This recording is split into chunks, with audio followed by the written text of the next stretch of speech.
O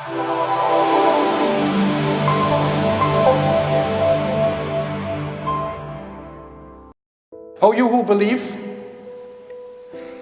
we have all woken up in the unfolding story that hit us last night about New Zealand. And we found out with terrible information, even on the internet, that a gunman entered into 2 masjids, 49 people were killed, 41 at Masjid al-Noor, 7 at the Linwood Mosque, another died in the hospital. And we at this moment, and at all times, with believers around the world, we ask Allah subhanahu wa ta'ala to enter them into the highest part of Jannah. We ask Allah subhanahu wa ta'ala to have mercy upon them and to accept them as shuhada, to accept them as martyrs. And we ask Allah subhanahu wa ta'ala to strengthen their families and to strengthen Muslims all over the planet.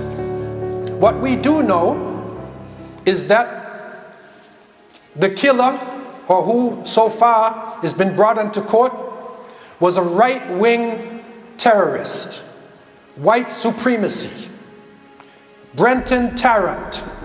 There are 2 others who have also been arrested. He wrote on his weapon, Alexander Bissonnet.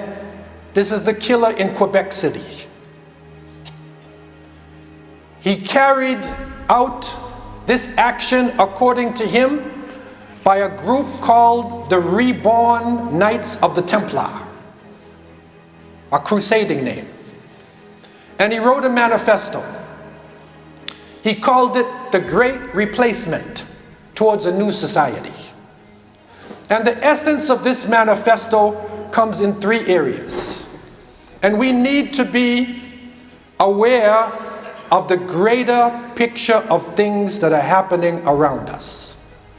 Because this did not start yesterday.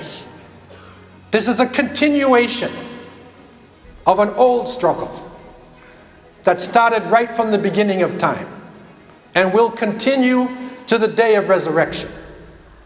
In his manifesto, the essence of his reasoning was, number 1, and these are his words, to directly reduce immigration rates in European lands by intimidating and physically removing the invaders themselves. Intimidation, physical removal. Number 2, to agitate the political enemies of my people into action, to cause them to overextend their hand and experience the eventual and inevitable backlash. So he wants Muslims to overreact, to make a backlash in these lands in order to carry out their plans, to incite violence, retaliation, and further divide between the European people and the invaders who are currently occupying European soil. This is the delusion of an insane terrorist. But this is something which is not new to us. It is a manifestation of Islamophobia. Let this word be imprinted in your minds and the minds of our children. Let it be known in the society. Let us be vigilant never to let any situation with Muslims pass without mentioning Islamophobia, the illogical fear of Islam and Muslims. Because now it is showing its murderous hand. But we have to remember that there is a $2 million Islamophobia machine in America, pumping out information in order to rile up small-minded people.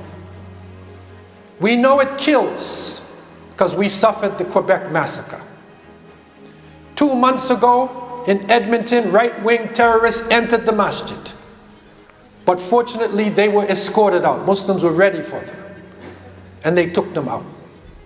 In India, there are daily beef lynchings.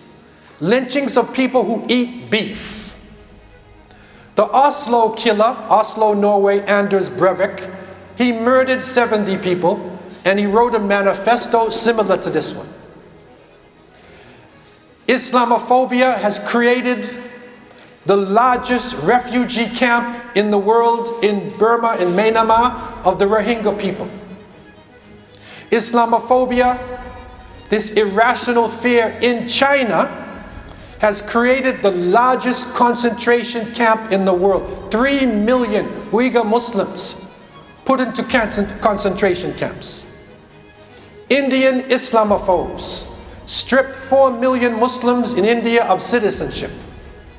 And the United Nations Genocide Watch, they're watching India now for a potential genocide. In the Central African Republic, something which does not make the news generally, every single masjid has been destroyed. 500 masjids have been destroyed in the Central African Republic.